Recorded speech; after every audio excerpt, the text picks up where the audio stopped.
football fans. Welcome to the Extra Point with Ryan Justice.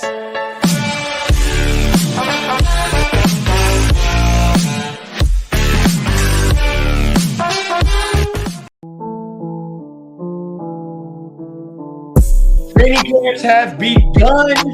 Yes, ladies and gentlemen, that is Aaron Rodgers and Garrett Wilson. Make the Jets dangerous. Dallas Cowboys looking to come off of a second straight year from being eliminated from the playoffs by the San Francisco 49ers, and they have together another caliber season. Hello, everyone, and welcome to the Extra Point. I am Ryan Justice, professional wrestler, graduate of the Dan Patrick Sportscasting Academy at Full Sail University, diehard Houston Texans fan, and this is the Extra Point. Thank you guys for coming along. I hope to be your guide. Hope you guys can ride with me through the upcoming NFL season. Guys, you can smell it in the air. Football is almost here. We are 8 days away from the Hall of Fame game, and I know it's not going to be real football, so to say, but it's going to be so nice to see it back on our TV. Next Thursday night, 8:30, it's going to be it's going to be the Jets and the Browns playing in the Hall of Fame game. We might not get to see Aaron Rodgers play, but it's going to be interesting to see him around his new team. A lot of the intrigue is going to be around A-Rod in the NFL. The Jets looking to be a team to be reckoned with this year. This is going to be our big ass NFL preview. We're going to go by divisions. Tonight, it's going to be the AFC and NFC East. But before we get started, a couple things want to handle with the business. I'm not going to talk a whole lot of wrestling on here. This is strictly my NFL channel, strictly my NFL show. We're going to be covering the league. You guys can ride along with me. We're going to have a bunch of cool stuff. Got a special guest tonight. But before we get started, follow me at Justice8908 on Twitter, Instagram, and Threads. You can also follow my wrestling page, facebook.com/official Ryan Justice, and at Justice8908 on Twitch TV. With that, let's get started. So the AFC East, this was a division that has been dominated by the Buffalo Bills the last few seasons. Buffalo has come oh so close to getting to the Super Bowl. Josh Allen has turned into a superstar. Stephon Diggs is showing every bit to be the number one receiver that he is advertised to be, but Buffalo kind of missing the running game. The Jets have been kind of lost in space the last few years, but last year they did make some noise with that defense. They just needed to get a better quarterback. And then Miami with all the Tua injuries and the Patriots trying to explore a life after Tom Brady. We're to go last to first, so that means we do start with probably the most intriguing team on the NFC or the AFC East side, which is the New York Jets. They finished 7-10 last season, last in the AFC East. Like I said, they made some noise. They had the 5th ranked defense, but yet the 25th ranked offense. A lot of that had to do with the quarterback play. They were trotting out Mike White, Zach Wilson, Joe Flacco, had some nice come from behind wins, but the highlight of the Jets was that top 5 defense. Looking at the Jets this year, I expect them to build off of what was I felt like a good season for them. They didn't have the firepower to get the job done, to win some of those bigger games that they had, but they get the quarterback this year. They're going to build off of having Defensive Rookie of the Year, Sauce Gardner, which is going to help that secondary a lot. And you saw in the open, Garrett Wilson and Aaron Rodgers have the Jets feeling pretty dangerous. I feel like that's going to be a lethal pairing. The AFC East might be up for grabs. The Bills might actually be challenged by the Jets. A lot of people kind of having a way too early prediction of putting the Jets in the Super Bowl. I'm not there yet, but I do feel like we're going to see a much improved Jets team versus what they have been in the last few years. It depends on what version of Aaron Rodgers we get. He had some issues last season. That was due to injuries, but, he had the broken thumb, which led to a Jordan Love start. And, I'm not sure if that'll happen again this year. Rodgers is good to miss a game or two. But I feel like the talent around the Jets has gotten a lot better. You look at some of the key additions. Of course, we've mentioned the quarterback Aaron Rodgers. He brings over his teammate Alan Lazard. Randall Cobb also follows. One grab that I think is going to be an upgrade for this team is wide receiver Mecole Hardman, who comes over from the Chiefs. Rodgers is going to have some targets. I think they probably need a tight end, but you know what? I would imagine he's happy to get what he has, because he's going to have Breece Hall back coming off the torn ACL. We'll see how he does. A lot of people thought he was going to be the offensive rookie of the year before he got hurt. But I feel like Breece Hall, he's going to bounce back. He's going to be a big part of what this Jets offense centers around. We're going to see, I think, a marriage of what Aaron Rodgers does best versus what Robert Saleh learned from that Kyle Shanahan offense in San Francisco. And if they can make that mesh together, the Jets are going to look really good this season. They did have some key losses. James Robinson leaves the team. He goes to the Giants. I feel like if they would have gotten Breece Hall and James Robinson together, that probably would have been one of the better rushing tandems in the NFL. Instead, James Robinson is going to be the number 2 punch for Saquon Barkley. Braxton Berrios, he had been a key part of that offense, hadn't been as productive the last few years as they've wanted him to be, but I feel like losing Sheldon Rankins on that defensive line, that's going to hurt the Jets a little bit. He's a big part of holding the middle of that line, but the Jets, they re-signed Quinnen Williams. They've re-upped on defense. Robert Saleh is a pretty solid defensive coach. They're going to get it figured out. And I still think they're going to have a top 5 defense this year. Sauce Gardner is just going to improve on what he did last year.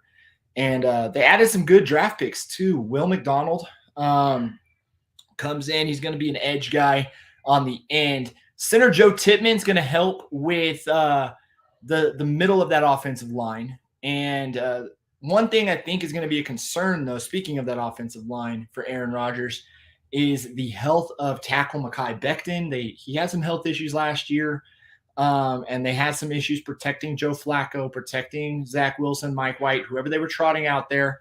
And that led to the cycle of quarterbacks that they had, that and poor play. If you can't tell, I'm not the biggest Zach Wilson fan. But the Jets are going to be, I think, exposed a little on that tackle side if Becton can't get healthy. But with that, I'm going to give my prediction on them. I feel like the Jets will go 11-6, second in the AFC East. They're going to get a wild card berth. And honestly, this is going to be a close division race, I think. The Jets will probably nab the top wild card spot. You can't count out Aaron Rodgers. He may miss a game or two this year, which is why I feel like they're probably going to turn to Zach Wilson. He's not going to just disappear, but they're going to do well enough to be in the playoffs, to maybe make some noise in the playoffs and push the Bills. But I got them as the wild card for this year at 11-6. So we move on in the AFC East. We're going to go to the New England Patriots. They finished 8-9, third in the AFC East. And honestly, I feel like they were lucky to get that 8-9 with all the problems on the coaching staff, with all the problems that they had organizationally. You've got rumors flying around now that maybe Kraft and Belichick are having some tension there. They had a defensive coordinator and a special teams coordinator sharing offensive responsibilities. Yeah, as crazy as that seems. Mac Jones seemed to regress. The defense just wasn't quite getting where they wanted to be, although they still managed to put together a top 10 defense. They were 8th overall on defense, but there's that 26th ranked offense where they weren't able to get Mac Jones going.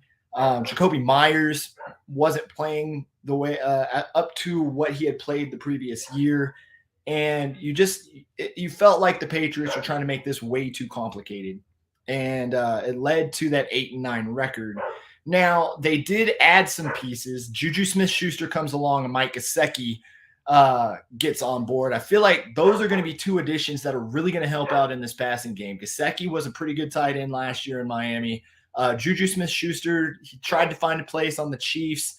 I think he's going to end up finding a place now on the Patriots. And guys, we'll get to comments here in a second. I love that you guys are leaving them. Thank you. But yeah, the Patriots are, I feel like, a team just kind of treading water right now. We're going to see what they do with some of these additions. They ended up losing some pretty key pieces. Jakobi Meyers not on the team anymore. I think the biggest loss that they have is probably going to be between Damian Harris and Devin McCourty. Those were two key pieces of that offense. Harris going to Buffalo, and I believe McCourty going to Miami. So they're staying in the division, and they're going to have plenty of intel on what the Patriots have to offer with that. But we're going to see, I do feel like Juju Smith-Schuster is an upgrade over Jakobi Meyers, so I don't think they're crying too much over that. But Damian Harris, that's going to be one that I feel like they're going to miss. I forgot to mention they added Bill O'Brien as the offensive coordinator. And as a Texans fan, I'm familiar with Bill O'Brien. He can be pretty demanding, but I feel like he's going to be the type of coach, the type of coordinator that Mac Jones needs. When he wasn't trying to run the front office operations and everything in Houston, he was actually a pretty good offensive coach. So I think we're probably going to see a step forward with Mac Jones. Juju Smith-Schuster is going to get open. He's probably going to get some catch and runs, get some deep balls. Bill O'Brien liked to use someone like Will Fuller in that role. I could see Juju Smith-Schuster possibly sliding into that role. He's knowing Bill O'Brien.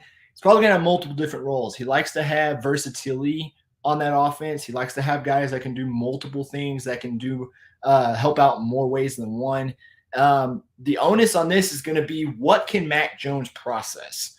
Can Mac Jones process at a high rate? Is he going to be able to change the play, change up everything about what is going on that offense? Bill O'Brien likes to do that. He likes to have guys that will have all these pre-read snaps before the snap changes and everything like that. I would watch the offensive line, because that was kind of a weakness with Bill O'Brien. O'Brien wasn't great in putting together the offensive line. This was one of those things where Mac Jones might get beat up. And I get it, Gamer Fit. That's going to be a make or break year for Mac Jones. Thank you, LC. Glad you're a Ryan Justice guy. Hunter Dillon, yeah, the Patriots just have not been the same since Brady and Gronk left. And, if you were watching them closely, you kind of felt like they were going to be hard-pressed to navigate life after Tom Brady, and we're seeing that now. But they did get some help. I did like the draft picks. I wanted to highlight Christian Gonzalez. He's going to help out in the secondary. Defensive end Keon White going to add some help on that defensive line. So the Patriots, I feel like they're kind of going about business the same way. One thing I would really be looking at is what are they going to be saying about Bill Belichick throughout the season? Because you've had the rumors of tension between him and Robert Kraft, because it just has not been the same since Brady left. I wouldn't be surprised if the rumors about Bill Belichick getting fired really start to ramp up after the season, or at least Belichick being pushed into retirement. My pick for them, I do feel like they will improve. 9-8, last in the AFC East, though, because the division as a whole has gotten better. Miami has gotten better, with adding guys like Jalen Ramsey. We'll get to that in our as our next team. But of course, we saw what the Jets added. The Bills have gotten a lot better, despite what people are saying about maybe tension within the team. But I look at the Patriots. They have the most question marks on this team. I don't see them winning more than 9 games, and that is because Bill Belichick is the head coach that he is. And I think O'Brien coming in and being the offensive coordinator is going to make a difference. You don't have Matt Patricia and special teams guy number 1 calling the plays. with this team. You got somebody that knows offense, who has coached Mac Jones or coached a similar, an offense that Mac Jones came from in Alabama. So I think Bill O'Brien is definitely good enough to get this team to a winning record, but they're going to hit a ceiling during the season. We're going to move on to Miami Dolphins. They were all 9-8. They were second in the AFC East. They lost 34-31 in the wild card round to Buffalo. They almost stole one from Buffalo with Josh Allen's interception problem that he was having at the end of the year. They had the 6th overall offense, that high-powered offense featuring Tyreek Hill and everyone else. Jalen Waddle that they had grabbed. Mike Gesicki was a part of that offense as well. The 18th overall defense, that was kind of a weakness, especially in the secondary. That's why they went out and got Jalen Ramsey. They added Braxton Berrios. That's more of a depth add, I believe. They get Mike White, who, if Tua goes down, if Tua continues to have those injury issues that he has had, that has plagued him last season with those scary concussions, Mike White's a good guy to come in and step in. He can win games. He's effective. I think Mike McDaniel's going to find a way to use him and get the best out of him, much like Robert Saleh did. You have that Niners connection there between the two. I would imagine Saleh maybe pushed Mike White and said, hey, we're cutting you, but go here. It wouldn't surprise me if that conversation happened. Purely speculation, but it does kind of have some ties there by Mike White going down south to Miami. They also get tight end Eric Saubert to kind of replace Mike Gesicki. They do lose Matt Breida, Shaq Lawson, and Bobby McCain. Matt Breida and Shaq Lawson might be the biggest losses on this one. Although I wasn't really, seeing a whole lot out of Shaq Lawson. Matt Breida had some good games with Miami. Bobby McCain was an interesting one to lose too. But, replacing secondary help with Jalen Ramsey, I still think Jalen Ramsey can get some good games. You're still going to get some production out of Jalen Ramsey. He still could be a shutdown corner. So we'll see. But yeah, this is and on top of that, adding Vic Fangio to the mix, who's going to be their defensive coordinator. I feel like you're going to see a brand new Miami Dolphins defense this year, a much improved Miami Dolphins defense. Don't know if they'll get much better than maybe like between 10 and 12, but they'll get, you'll see an improvement just by the coaching aspect of this. They did draft cornerback Cam Smith in the first round, but I think the one that's getting a lot of people excited is running back Devin Achane out of Texas A&M.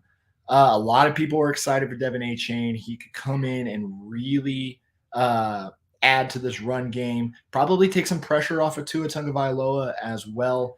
And Tua is going to be back. A lot of when he was playing last year, a lot of people were saying he was playing at an MVP level.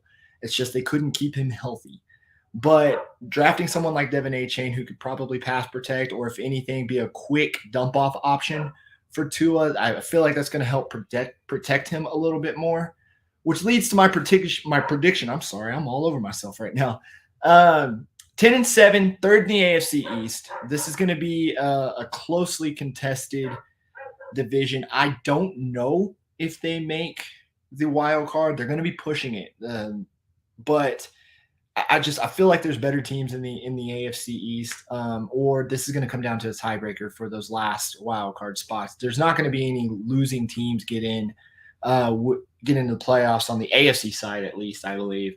But I think third in the AFC East, right there on the cutoff line for what the wild card is going to be.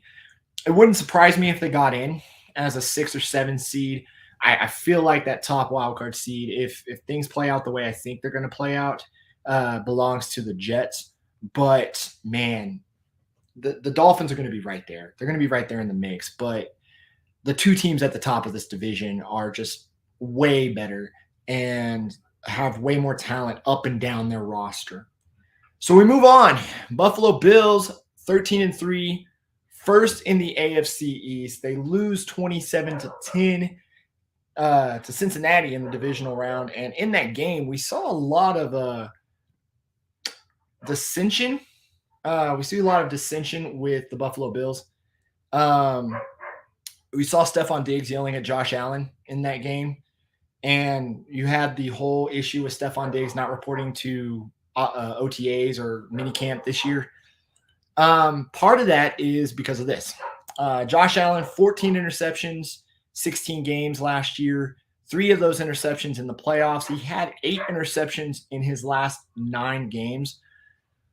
Part of that, I feel like, is because of the elbow injury he suffered. That changed the way he threw the ball. I don't know if it was because of how he saw the field, but Josh Allen wasn't quite playing the same after that injury, and it really plagued them down the stretch. It really had some issues with in big games. Josh Allen threw some game breaking interceptions last year. Always dangerous with his legs, but to me, that's a worry I would have for the Buffalo Bills. Is Allen just sometimes he throws boneheaded interceptions, and adding that injury on top of that really kind of compounded it. I'm thinking that you know they did have the second overall offense, and it's going to get better. One of the things that was their weakness last year was the run game. So they lose Zach Moss, they got Devin Singletary gone to the Texans, and again, second overall offense, sixth overall defense. That defense really kind of helped them out, and they did get some help on it with their free agents. They added Damian Harris and Connor McGovern. I feel like a better center for Josh Allen is going to really help him out as well. Leonard Floyd joins the defense, but Damian Harris, I think, is going to really be a good replacement for Devin Singletary. Him and Zach Moss could kind of pack a 1-2 punch. Damian Harris has been known to bring that power a little bit. And again, they lose Devin Singletary and Tremaine Edmonds, but I don't think that's going to affect the defense much. And Devin Singletary was more of a number 2 running back. With that Buffalo offense, you kind of had 2 number 2 guys running the ball, and it wasn't really that effective. And then you compound it with Josh Allen's ability to run. You kind of lost production there in Buffalo, but they do lose those 2 guys. But one thing that they are excited about is drafting tight end Dalton Kincaid. Him and I believe Dawson Knox is still there. They are going to be a great tight end duo. A lot of people are saying Dalton Kincaid can be as good as Travis Kelce. I've seen a lot of excitement around him. They do add a rookie guard in Osiris Torrance, and they replace linebacker Tremaine Edmonds with Dorian Williams. Those are some of the 3 big draft picks that they had this year. I'm excited to see what Dalton Kincaid does, and Josh Allen legitimately having a solid tight end threat in that offense, someone he can kind of dump off to and can go out there and beat up people or pass protect, getting that extra lineman down there. Don't think Dalton Kincaid is going to do a whole lot of that, but it's going to be interesting to see. The Travis Kelce comparisons have been interesting. But yeah, my prediction for them, 12-5 in the AFC East, the number 3 seed in the NFC. I feel like once we get to the AFC North and West, I'll explain why, but I feel like the Chiefs are going to take number 1 seed again, and the Bengals are going to be right behind them. So number 3 seed for Buffalo, they're going to be playing on Wild Card Weekend, probably in the snow in Buffalo, whoever has to go up there. But yeah, Buffalo's not going to go away. They're too talented. They're too well coached. They're too well balanced to go away. And Josh Allen has had he's had a year almost, a good offseason to rehab that injury. So I'm going to highlight some comments, Gamer Fit Plus. If everybody in the AFC East is getting better, I'm dying to know who's supposed to be bad this year. Just wait. We've got one on this list that I think is going to be bad this year. The AFC East, I think, is going to be a team to watch this year. It's going to be a division to watch this year because they just made some good moves. They made smart moves.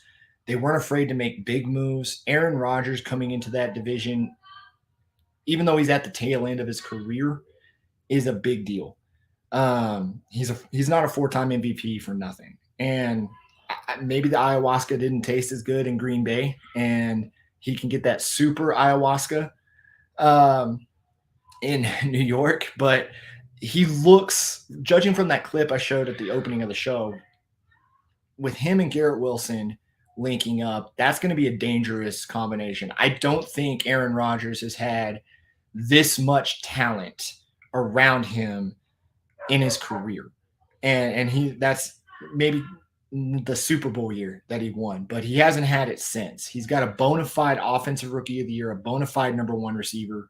He's going to have a bona fide running back that can be dangerous both in the passing game and around the line. And I just feel like this might be the most balanced offense Aaron Rodgers has been in. Xavier Millara says Cowboys 0, Niners 35 on Sunday night. Maybe the Niners have kind of been the boogeyman for the Cowboys these last few years. Hunter Dillon, my top 5 fantasy picks for this season. Don't have those yet. I'm getting the league together. We may be doing something fantasy-wise later on, but I don't have those yet. But right now, we're going to move on to the NFC side of things, and I'm going to be joined by one of my special friends. He's going to come on in and out throughout the season.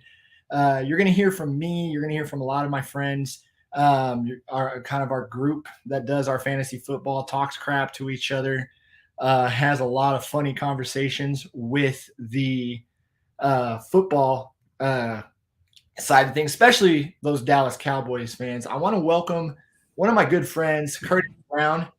Curtis, welcome to the Extra Point. Hey, great to be here. Congratulations on the show. I'm happy to be a part of it. Thank you, man. I'm glad you're here. You're enjoying it so far. Got a lot to cover. Absolutely. Let's get into it. Definitely. So we're gonna go with the NFC East, and we start with the Washington Commanders, 8-1. Last in the NFC East, probably the team that's had the most turmoil around it just in the last decade. They've been big newsmakers these last couple of months with the sale of the Commanders. Dan Snyder no longer has control of this team. It's in a group that's got Magic Johnson in it. They may change the name again. Curtis, what are your initial thoughts on the Washington Commanders? Well, first off, let me go ahead and say, just with Dan Snyder leaving ownership, they should throw a parade in DC. That should be the highlight of the season right there automatically. That man has brought that franchise down to depths that I thought an NFL franchise couldn't go.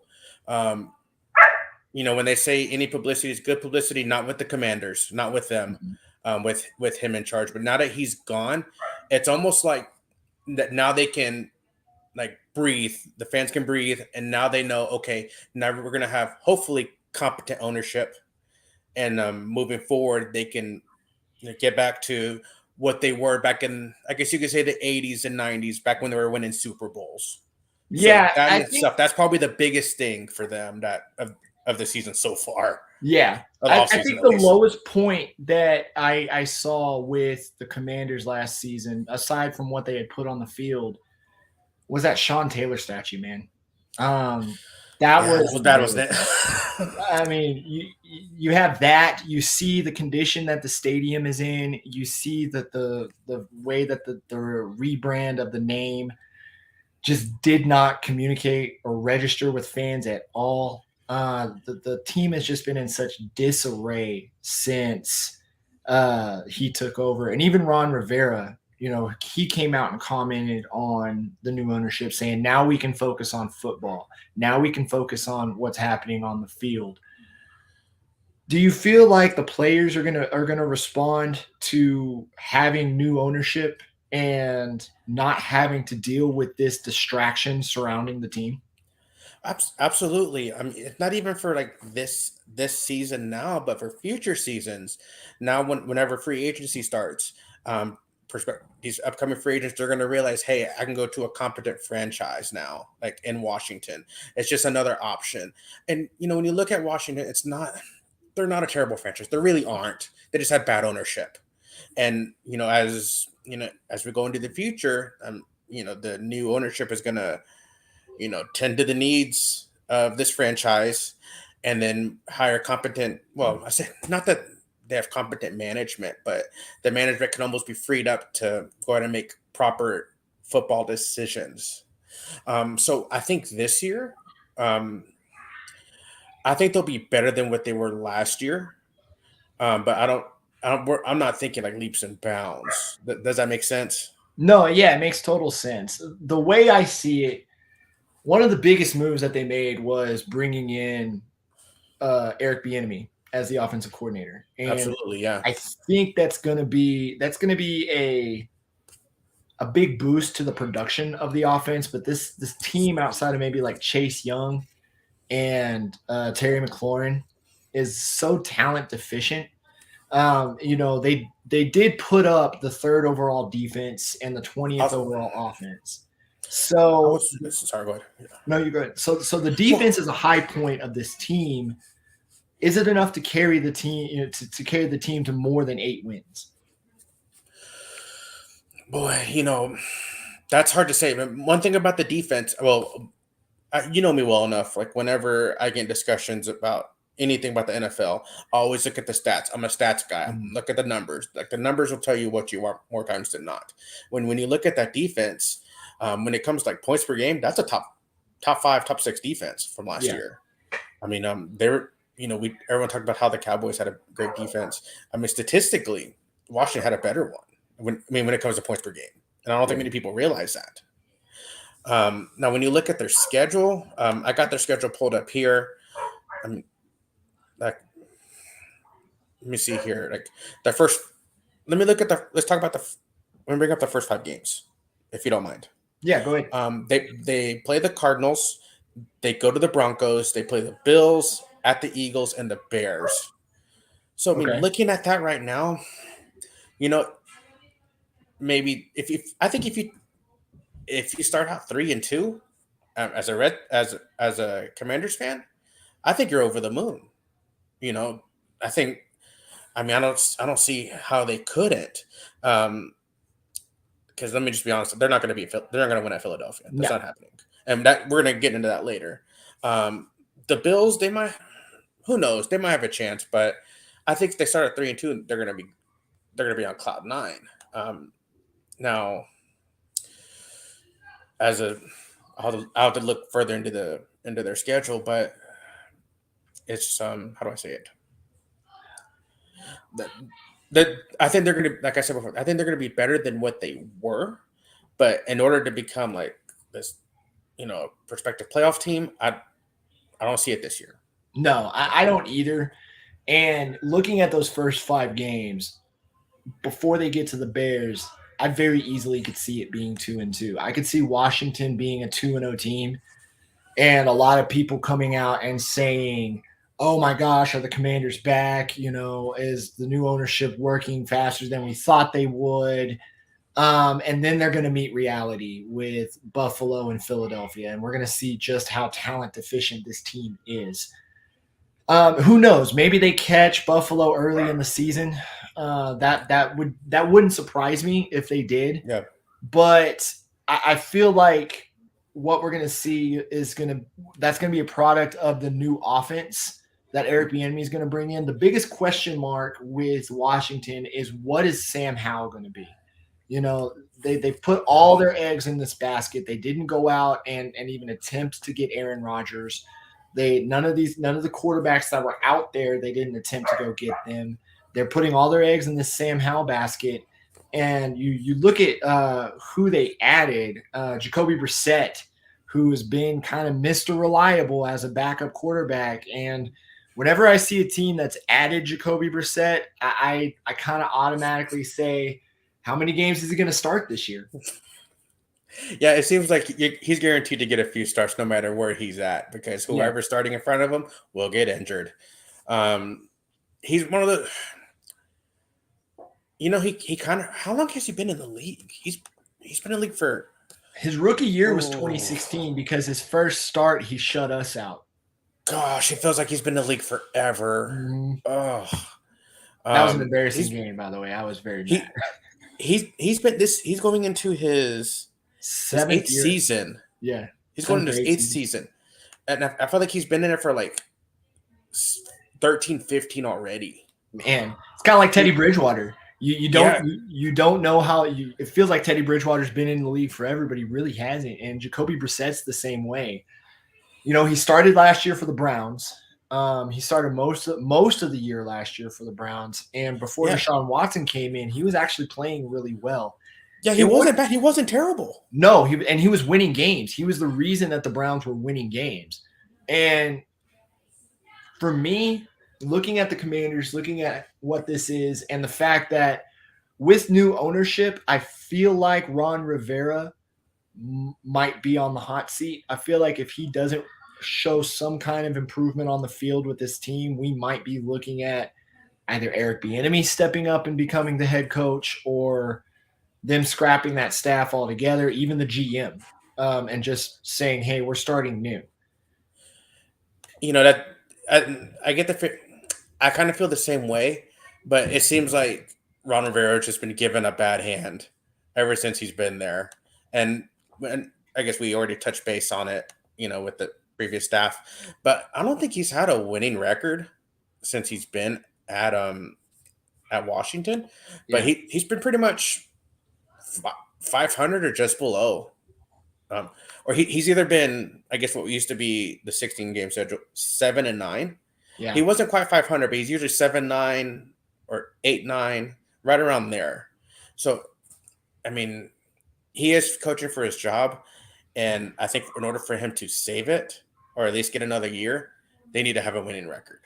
I think, yeah, I agree, and they would have had one if not for that tie. Yeah. Who was the tie to again? Was it like Tampa? The Giants. The Giants. That's right. Yeah, the Giants, and that weird that I'll get into the overtime rule because I don't like the shortened overtime. I think they need 15 minutes because you're just going to get more ties. But Yeah.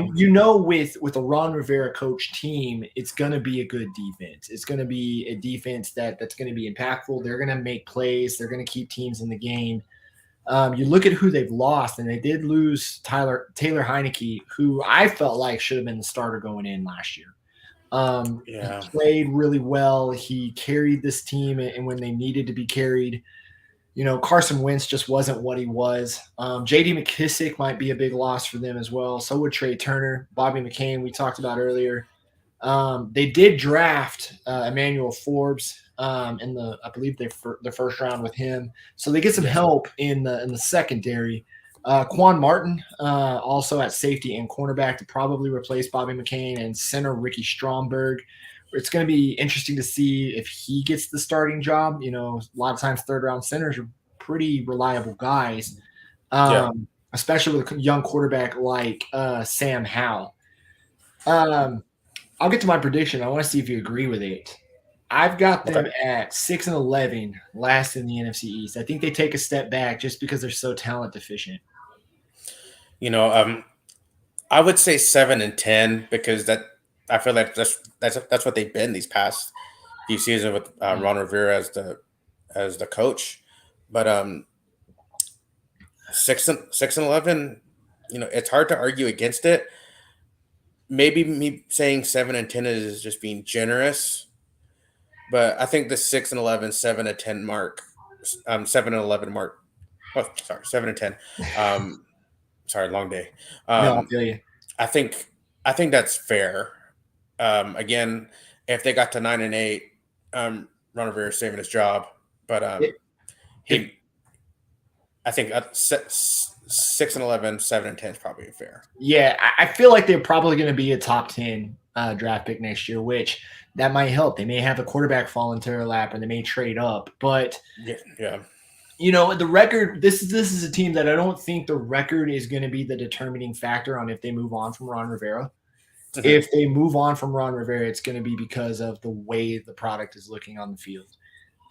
If they're getting production, if they're winning games, if they're competitive, if they've got the fan base excited, I don't think 6-11 gets Ron Rivera fired. I think it gives him another chance and gives him and Eric Bieniemy a chance to build.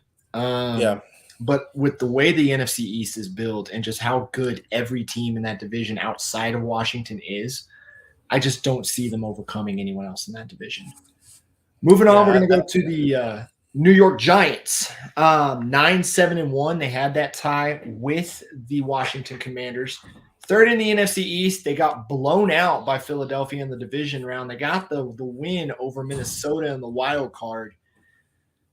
The Giants were the other New York team kind of making a buzz last year. They brought in Brian Daboll to be the head coach. Mike Kafka got a lot of the credit as offensive coordinator in bringing Daniel Jones back and finally giving him some stability on the coaching staff. He looked so much better last year. So did Saquon Barkley. Yes. And now that they've got that situation resolved with Barkley actually going to play this year, do you think Daniel Jones takes another step forward with the Giants? You know, you like what you have to like what you saw if you're a Giants fan last season. You know, him taking that step, and I hope this isn't. And I really try my best when I have conversations with anyone about that. But NFL, I try to take my fandom out of it. So me being a Cowboys fan, looking at the Giants, normally someone would say, "Oh, the Giants are sorry," blah blah blah. But when I look Daniel Jones, I feel like you can only do so much with him. I feel like, I guess it's short to answer your question. I don't think he's going to take another step forward. I don't. But I think you're still going to get the same play that you got from him last season, which wasn't bad. No. But if you're expecting them to take like the next step, like not just make it to the playoffs, but win a playoff game, I don't think you're going to do it with him. I don't. He feels like it doesn't feel like a step up from Eli Manning. It felt like a step to the side. Like they kind of stayed where they're at quarterback wise. It's a lateral move. Yeah. And it's a lateral move. I mean, they won a Super Bowl with Eli Manning, but that was because they had two of them. Two of them. I'm not saying it's not possible to be successful with Daniel Jones. I guess it's the optimist in me. Yeah. That wants to see Daniel Jones kind of keep the Giants around. Right. Plus, I love annoying a good friend of ours with our group chat. That you do. With Daniel Jones. But, you know, they did have the 18th overall offense last year, so it was middle of the pack offense, 25th overall defense. They kind of dealt with some injuries. A lot of focus was on Kayvon Thibodeau. And he had moments. You know, he very much played like a rookie, but he had some good moments. Wasn't necessarily – I didn't see him being the game breaker that a lot of people thought he was going to be. But who knows, that second year, you might really see Kayvon Thibodeau come into his own with another year in that defense. But the biggest thing that they had this offseason was Saquon Barkley. He secured, you had the running back Zoom meeting, holdout, whatever it was. Yeah. But Saquon Barkley staying around, how big is that for the Giants? I think it's huge. When you look at the deal that he signed, I believe it was a 1 year. Mm-hmm. And he would have been franchised and he would have gotten $10 million. I think he's going to get up to 11 this contract. So I felt they're essentially renting him for a year. Yeah. They're renting him for another year. To be honest, I don't know much with the offensive line and if they've improved or not. But if he's going to be successful, that offensive line needs to perform where they need to be for him to excel. Having Saquon Barkley on your team is going to help. I don't care who it is. It's going to be a positive. He will be an asset.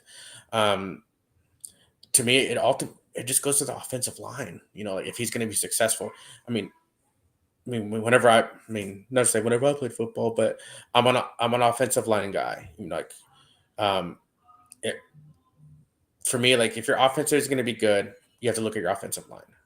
And if they're good, everyone else is going to shine. If they're not so good, not going to be great for everybody. So with Saquon, it's good that they have him. It's great that they have him. They need him. They need him to avoid getting injured. And yeah, you don't want Daniel Jones running for his life back there. That's not a good look. No. Even though he can run, and surprisingly, even though he can run, he can extend plays. You really want that running offense to go through Saquon Barkley. I wouldn't say necessarily like with what the Titans do with Derrick Henry, because to me they're just running him into the ground. But Oh you yeah. know, yeah, it's just funny. It took $1 million more for Saquon to say, "Yeah, I'll come back for the year." And essentially the Giants probably will franchise tag him next year for even less money.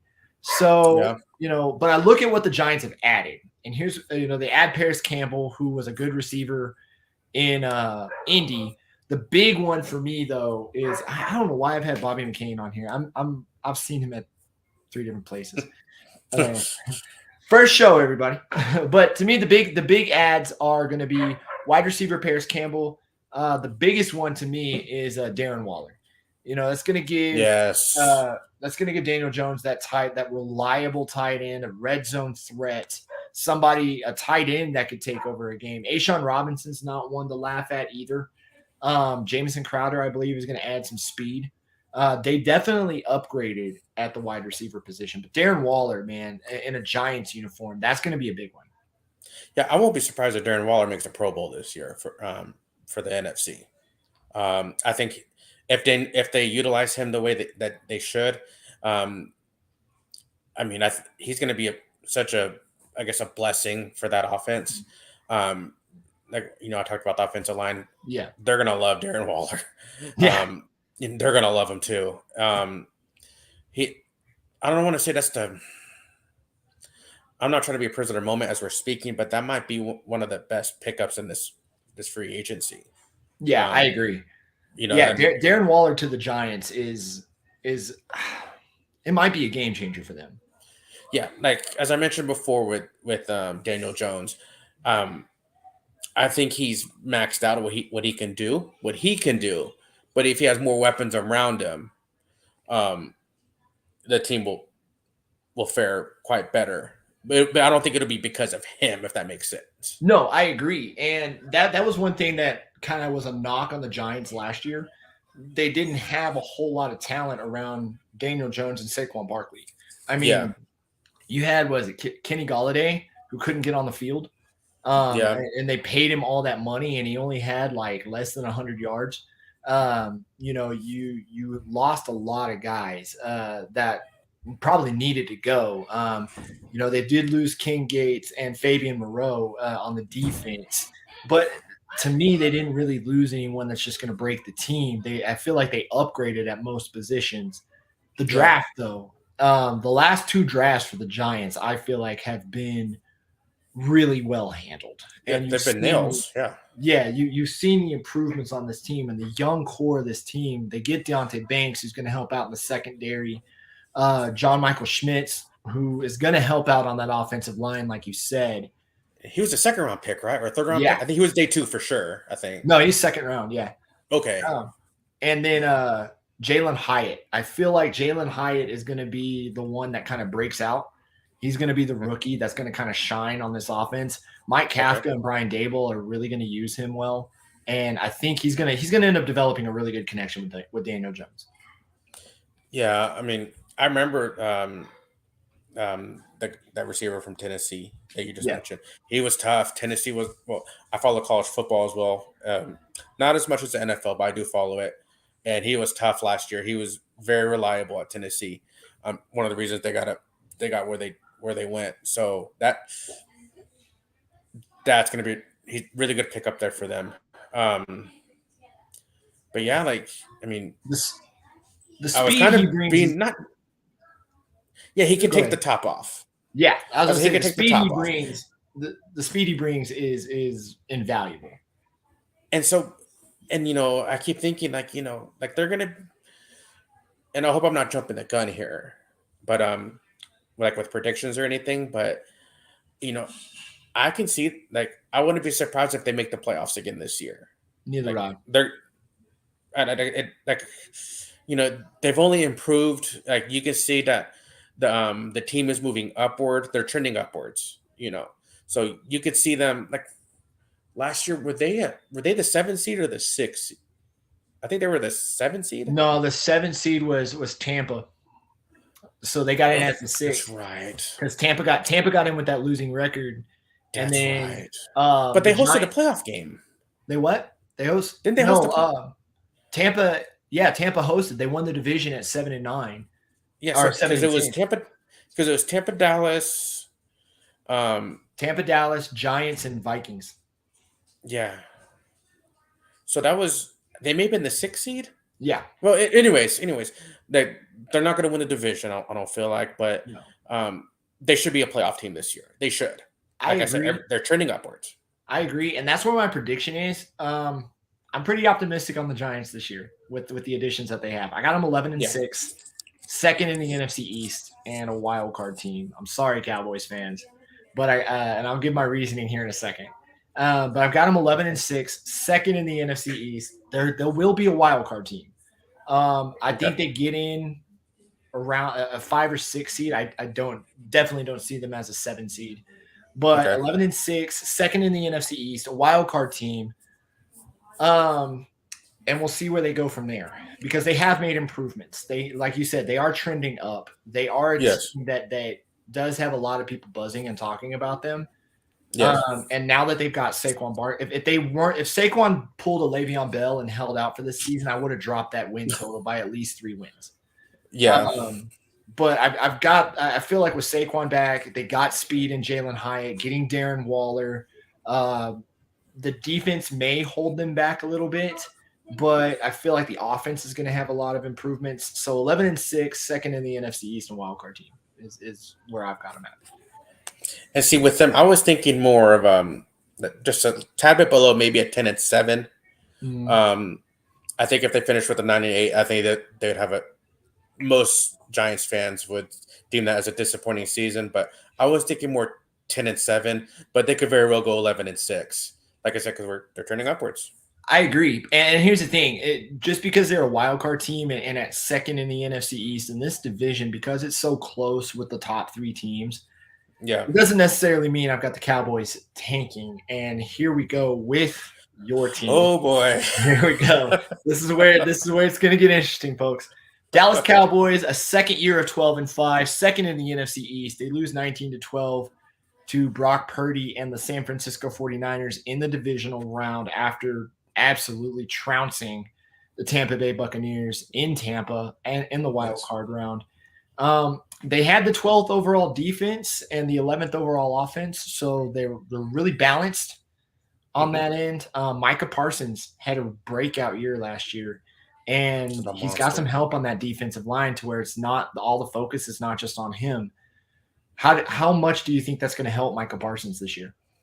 Oh, I think that's first of all, Micah Parsons, he made a little bit. Maybe this is the Cowboy fan in me, but he's amazing. He really is. He is. I can't say it. That's just Micah Parsons. That's it. It's okay. We felt the same way about JJ Watt. It's okay. Yeah. Okay. So, all right, that's understandable. So, I think with the Cowboys, like with him, I think one of the biggest pickups for this for that Cowboy defense was in the draft when they got DeMar and Overshown from Texas. Having seen him in the Big 12 play, he's a monster. He's and I'm not going to say he's going to produce like Micah Parsons, nothing like that, but he's going to be a very welcomed addition into that Dan Quinn defense. You see, they picked up who was the guy from the first round. I got it right here. We'll go a little out of order. They drafted Mozzie Smith. That's right. Going to be defensive tackle. So they really added to that front seven. Yeah, and then you look at that. It wasn't like the Cowboys' defense was awful last year. Like they weren't. But I think they needed to help with that run game. It seems like I don't know, like maybe I get too zoned in on them winning or losing, no matter by winning or losing by like no matter the cost. But to me, I kind of feel like, they just weren't winning the line of scrimmage that much. But Micah Parsons kind of hides that, with his ability getting after the quarterback, on almost just about on any play. Him and oh man, was it Anthony Barr? Was it him? Did he?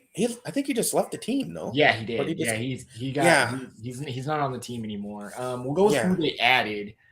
Their draft was better than the free agency. They get Ronald Yeah. Jones, they get Brandon Cooks, and they add Stephon Gilmore. I think Gilmore out of those notable additions in free agency was probably the biggest add. Oh, for sure. Him and Diggs in that secondary, it's going to be hard to throw against the Cowboys, no doubt. Yeah, when you think about that, like I felt like Trayvon Diggs. Not that the one person makes the whole defense, talking about Michael Parsons, but Diggs needs some help in that secondary, Yeah, and Stephon Gilmore's definitely going to bring that. He is the biggest acquisition this year for the Cowboys, I believe. Even with and I see we're talking about Braden Cooks just for just a moment.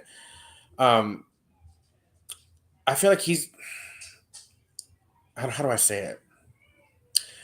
When I talk to you about Braden Cooks, I feel like I don't know if there's like a love-hate relationship with him there's with definitely a you. hate relationship with me.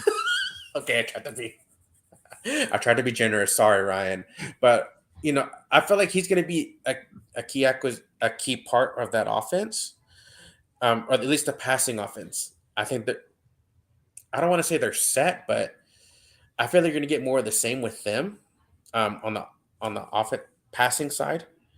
I feel like I'm going back and forth. So many things to think about or Well, to talk with about. Brandon Cooks, it depends. See, my experience with Brandon Cooks with the Texans, we didn't get the Brandon Cooks that New England got. We didn't get the Brandon Cooks that LA or New Orleans got. We got a different Brandon Cooks. I don't know what he was sold when he came to the Texans and saw the disarray, because Brandon Cooks was the guy that was supposed to, I guess, be sold to us Texans fans as Yeah, being the replacement for DeAndre Hopkins, and he wasn't. Now, don't get me no, wrong. When he was on the offense with Deshaun Watson, Watson had his best statistical year when he led the NFL in passing. But yeah, as things kind of deteriorated with the Texans, Cooks gave up on the team. I mean, there's a reason he wasn't in the Eagles game, and he was yeah, held out for a couple of games. He was not coming to practice. He was not joining the team. He was looking to yeah, be traded. And I think the Texans were looking to trade him, but Nick Casario just couldn't get what he wanted for him. So they traded him to the Cowboys, which was the team I think they were looking to trade him to at the deadline. We basically swapped. Well, we gave y'all Brandon Cooks, and then yeah. y'all give us Noah Brown and Dalton Schultz. So Oh, those are Dalton two big Schultz. losses for the Cowboys. Oh my Noah gosh. Brown had some really good games last year. He had some Yeah, games where he disappeared as well, but Dalton Schultz was probably the biggest loss. And then, Ezekiel Elliott kind of rides off into the sunset. He wasn't what he used to be anyway. no, I agree. But You know, go ahead. Sorry. Dalton Schultz, man, that was Dak's guy. Yeah, and losing Zeke, that hurt. I guess because you saw all the success he had, but you're right. After a while, it just ran its course. Time ran its course with him. But the Dalton Schultz one hurts. That was a tough one to take as a Cowboys fan. Now I saw where the Cowboys in the second round they drafted a tight end from Michigan, if I remember correctly. Lou Schumacher, yeah. Yeah. Yes, they brought him in or drafted him, and he's not going to replace Dalton Schultz. No. Now I'm not saying Dalton Schultz was a role beater. He wasn't, but he was reliable. He's to me, and I forgot. I remember a story, and I'm trying to relate it to Dalton Schultz. I forgot who the running back was. This is probably back in the 80s. And he was being interviewed about his production. And they asked him, or he made the comment, and he said, if the coach asked me to get 3 yards, I'm going to get 4 yards. If coach needs me to get 5 yards, I'm going to get 4 yards. And I felt like with Dalton Schultz, he was just consistent. Like you knew what you were getting right from the jump. I mean, he wasn't going to be a world beater, but if you ask him to get 6 catches, or 6, 7 catches a game, he's going to get that for you. A game, that's just enough said right there. And so I think Dak is really going to be missing him this season, and kind of like the optimism that the Giants fans or followers have with Darren Waller. I think is the opposite, it's the same, but in a negative aspect. Yeah. With Dalton Schultz leaving the Cowboys. Yeah, And that's huge. it's kind of And like, man, what do we do? And I know that because like the receivers, they got great receivers. yeah, Like, they have really good receivers, but I really think you need that person in the middle of the field. That's gonna take a just hit, light someone and up. not that Dalton Schultz could take hits. Don't get me wrong. Like he can get you.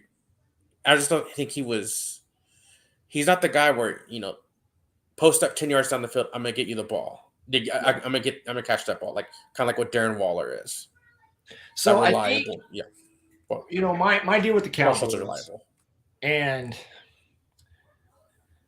I feel for Cowboys fans. I really do. I give Cowboys fans a ton of crap, but I feel for you guys because it's been what 20 years of just spinning tires. You've been through 4 head coaches in 20 something years, and they've all had similar results. I mean, Bill Parcells, who's won multiple Super Bowls, Wade Phillips, who went on to win multiple Super Bowls, Jason Garrett, who's supposed to be the prodigal son, and now you're on Mike McCarthy, and a lot of pressure is on Mike McCarthy. If you were looking He's at calling any plays other, yeah, if you were looking at any other 12-5 team, you wouldn't be talking about them. Hey, they could possibly fire their coach after the end of the season. I think you're talking about that with the Dallas Cowboys, and it's always a red flag to me with when you get a coach that says, all right, I'm taking over play calling. And that's what Mike McCarthy is doing this year. And I get nervous with that, but did he call the plays when the Packers won the Super Bowl? No. Okay. I don't think he did. It leaves me nervous, with Kellen Moore, he's gone, and I liked Kellen Moore, but some of the stuff that his play calling was suspect. Notwithstanding that last play in the playoff game where Zeke was just to this. Oh my gosh! Stick a pin in my retina. I never want to see that again. That's just undefensible or inexcusable. I guess I could say. So I'm interested to see how that works. Does the offense take a step back because of his play calling? You would like to think that with Kellen Moore gone, we won't see some of those questionable play calling, but I don't know. And I'm trying as the Cowboys fan. I want to be optimistic, but I don't know. See, and you shouldn't have that as a 12-5 team, and it may not be Mike McCarthy. To me, it's a bigger problem than Mike McCarthy. And don't get me wrong, McCarthy has made some boneheaded in-game decisions. I mean, right, correct. Full disclosure, I've done work with Fox as a runner, and a crazy story. That I have. I was running on the sideline with Aaron Andrews, and I'm on the Cowboys sideline with standing your name right dropping. behind. Nice. Standing. Your name dropping. Aaron Andrews. Anyways, hey, I'll be back there twice this season too. Oh, okay. But I mean, just I kind of what I'm saying is I kind of experienced that some tension there firsthand because McCarthy, I believe it was that Arizona game that they lost when Arizona was on the verge of collapsing. But they made the playoffs and then eventually got blown out. But there was a decision made in that game, and I just see Dak staring down Mike McCarthy, PO'd. And so it had me thinking, man, I don't see McCarthy losing the team, but him taking over play calling, him saying, I'm putting this on me. A lot of times, if it's not like a rookie head coach trying to get his staff together, like DeMeco Ryans in Houston. Yeah. If it's a coach that's had success, but they can't get over something, that usually to me is like the nail in the coffin. And if he can't get it done, if they can't get past the divisional round, I mean, we're talking about McCarthy and the Cowboys parting ways. And that's crazy for a team that has consistently had double-digit wins since he got there. Yeah, you look at isn't that the word he's won how many what was their record? He's won 24 regular season games in the last 10 years, last 2 years. Yeah, they've had 2 years of 12-5. And they got bounced by San Francisco both years. Both times. And gosh, and it's funny you mentioned that both the last play of both of those playoff games were about questionable play calling, and I Yep. just wonder, is it going to be more of the same? And Especially with him having full control. And that's my concern. But we'll keep an eye on the Cowboys as they go on. We're going to move on to the Philadelphia Eagles. The NFC. Ryan, sorry, I don't mean to cut you off, but can we? What was your prediction? There it is. Yeah. Thank you. Keeping 10-7. 10-7. Okay, third place in the NFC East. I do see them making the wild card, going on the road. One thing I do worry about, Ryan, is if you look at their last 6 games of the season. Let me share them with you real quick. Okay. They have a Thursday night game against Seattle. Then they got to play the Eagles, at Buffalo, at Miami, Detroit, and at Washington. And the first thing that comes to my mind is ew. that sounds awful. You want me to make it sound worse? You said those were the last games, right? Yes. Those are the games that can be flexed into Thursday night. So I could see that Dallas-Buffalo game getting flexed into Thursday night because Amazon needs the ratings. Oh my gosh! Yeah, that sounds primed. That has Amazon written all over it. Yeah, it does. I could. It's either going to be flexed to Sunday Night Football or Thursday Night Football. I would imagine. That's just what the Cowboys need. They need all of America to watch them. They do. Well, they're going to get that. Sorry. Yeah, of course, but even more so. All right, so we're moving on. Philadelphia Eagles. They were 14-3, first in the NFC East last year. They were the NFC champions. They lose 38-35 to Kansas City in Super Bowl 52. They lose both of their offensive coordinators, but the question about the Philadelphia Eagles is, can they repeat as NFC champions? What do you think, Curtis? I think losing the coordinators is tough, but how do I say about them? Right now, nothing, even with that, nothing tells me that they can't. Yeah. I feel like, if anything, I'm not going to say they're going to repeat the same performance as last year, but nothing tells me that like they cannot go to the Super Bowl. They'll be more than capable to. And you know what's weird? We're talking about the Super Bowl, but if we go to look at the division, the NFC East, this is a division where they never, like the past, it was like 10 years, give or take, 10 seasons, there's always been a different champion. I think it's roughly 10 years, right? I was going to mention that. Yeah. Sorry, I don't mean to jump the gun, but no. I think that trend ends this year. I think the Eagles are going to win the division. I actually, I don't know if they're going to. I think that trend ends this year, and Philly is just too complete of a team, and they got better. It's another factor of the rich getting richer. Third overall offense, second overall defense, only to San Francisco, and that's the only peer that they had, I believe, on defense. This is a very high-powered team. The only concern that I really have for this team, what is losing their offensive coordinators? I believe it was Shane Steichen. What is losing that offensive coordinator going to do to Jalen Hurts? Yeah, that's the thing. Because even before, you saw Jalen Hurts, there was the questions about him. Is he a starting NFL quarterback? And I think the scheme that they ran this past year, without a doubt, shows that yes, he is an NFL quarterback, and I think he is, even without the scheme. But I think with the new coordinator, there's going to be more of a spotlight on him now. Yeah, are they going to be able to have the same results? I believe so. I think just the talent that he has around him, I think the talent around him will not allow him to digress. Does that make sense? Yeah, I agree.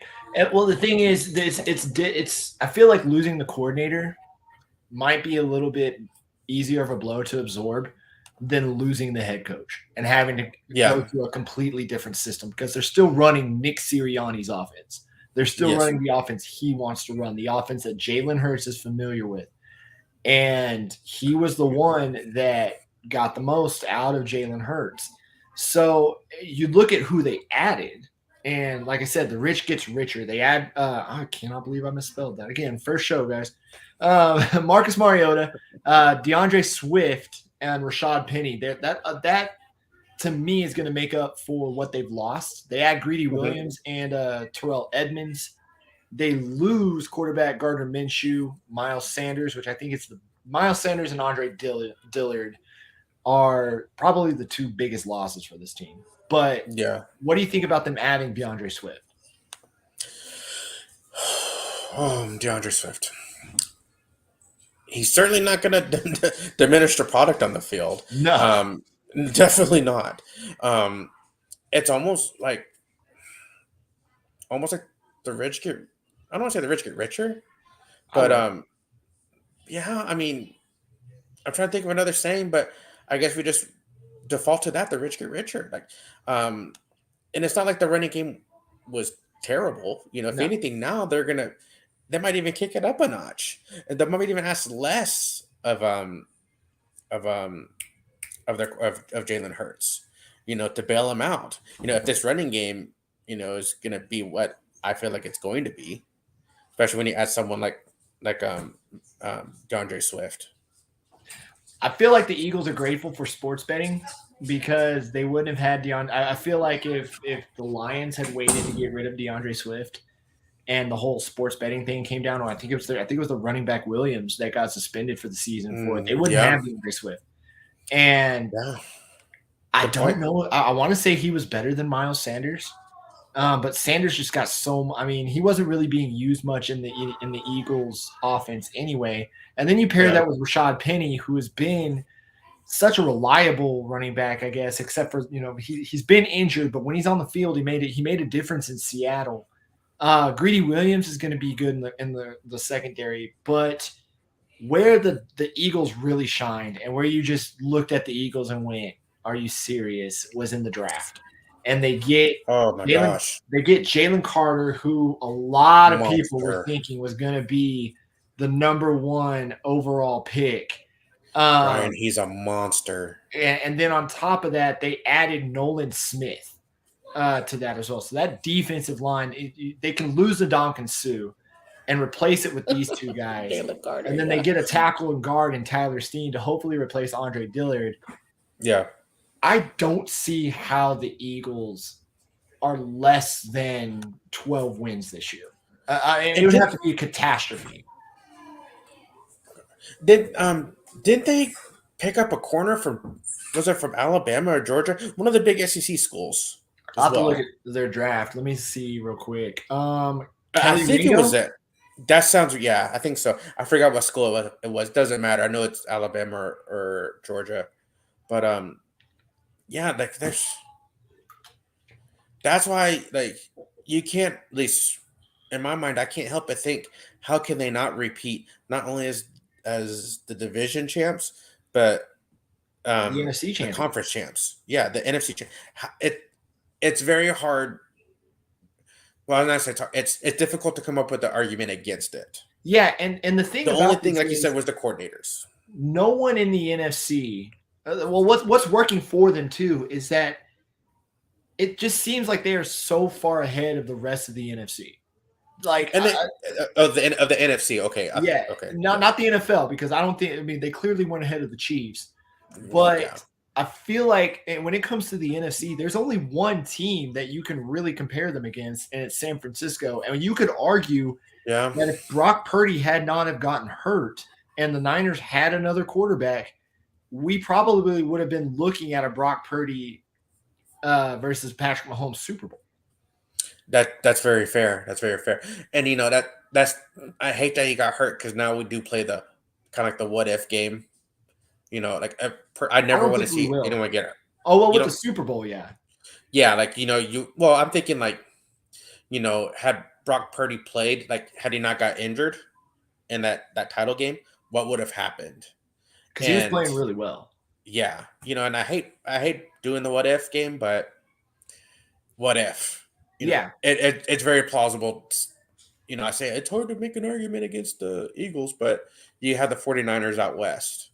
Well, it goes. They can have it, but It goes to the point that there's really only one other team whereas like you look at the AFC and you've got Buffalo, you've got Cincinnati, you've got Kansas City, and crud. I'm now you got the Jets, and those are really the four teams that people are taking a real close look at.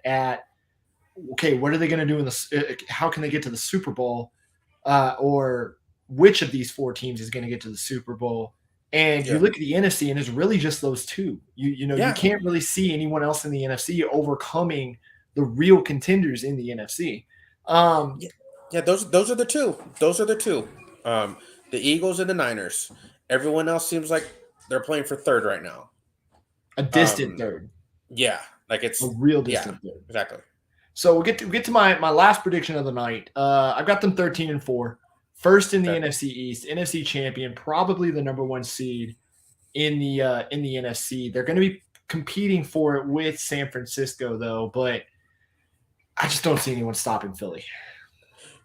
If you look at their schedule, the first half of the season, it's very plausible for them to start 7-2. Let me go through them real quick, and if you don't mind, go ahead. I've got it pulled up. So they start off at New England, which you would think they get a win there. Then they got to play the Vikings. Got to deal with Kirk Cousins, which Kirk Cousins is another kettle of fish. They got to play at Tampa Bay. They got to play the Commanders. Then they go back to back at LA and at the Jets, which the Jets don't know yet. Dolphins at the Commanders, and then they play the Cowboys right before the bye. The only game I could see them losing is the Jets game. Yes, and that game is going to be in New York. Yeah, it's not that far of a travel. Yeah, it's just a hop, skip, and a jump away when you think about it. But yeah, like it wouldn't surprise if they started 7-2, and then they're positioning themselves for the bye in the playoffs. Yeah, but and then they get the bye week. Then they go to Kansas City. That Kansas City game is going to be huge. And I just saw their next 3 games after the bye. At the Chiefs, Bills, Niners. Oof. I mean, I could see them I could see them a one-loss team going into the bye, and then that's plausible. Yes. And here's the thing: if Philly really wanted to make a statement, they win all 3 of those games. Can you imagine? If they want, everyone's going to be patting them on the back. Oh yeah, absolutely. I mean, but here's the thing that kind of I want to say blows my. I don't want to say blows my mind, but it makes me kind of take a step back. Is like that's very plausible. I mean, Casey's known for losing at least one big game during the season. For sure, yeah. And then Buffalo, you've kind of got we discussed the ups and downs of Buffalo. Is Josh Allen going to be able to overcome the turnovers that he had last year? Yeah. And then or is that going to continue with him? And then San Francisco, the San Francisco game is going to be big because at that point in the season, that could be the game that determines the number one seed in the NFC. Yeah. I couldn't agree with you more on that. I mean, that's going to be everyone's going to be on such pins and needles, and there's going to be such a focus on that game that, it's going to set not that it's going to set the tone for the playoffs, but it's going to send a message without a doubt. It's a week 13 game, so I would imagine that's going to be another game flexed to prime time. That there's no reason that game shouldn't be prime time. Absolutely. Well, that does it for tonight, guys. Thank you, Curtis. Thank you for coming on, hanging out with me for a little bit, talking NFC East. Absolutely. I appreciate it. Thank you for the opportunity, and congratulations on the show. Thank you, man. Thank you. We'll see you a little bit more throughout the season. I may poke fun of you about the Cowboys. But Curtis, okay. I know I'm going to in our group chat. Oh, for sure. Are you ready to see that dime come up every time Daniel Jones makes a somewhat decent throw? Oh, the dreaded dime. Okay. Looking forward to it. Looking forward to it, Curtis. All right, man. You have a good night. Go take care of that kiddo. Absolutely. You take care of yourself, my friend. You too, man. Well, guys, that was the first edition of the Extra Point. Thank you to everyone for joining me. We're looking through the comments real quick. Thank you, Hunter Dillon, for being with us. Every Wednesday, 8:30.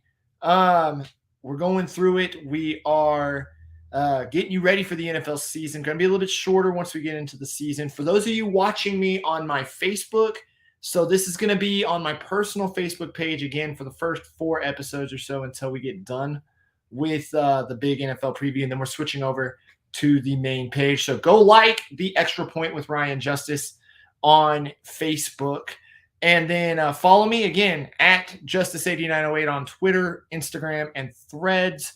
For my wrestling, go to facebook.com/official Ryan Justice. If you want to catch me in the ring, I'll be at Scooters here in Amarillo this weekend for Bomb City Bar Fights, and then I'll be in Wetumpka, Oklahoma on August 11th for Majestic Pro Wrestling. Guys, I am excited. We are 8 days away from our first, we'll call it, football game of the season with the Hall of Fame game, Jets and Browns.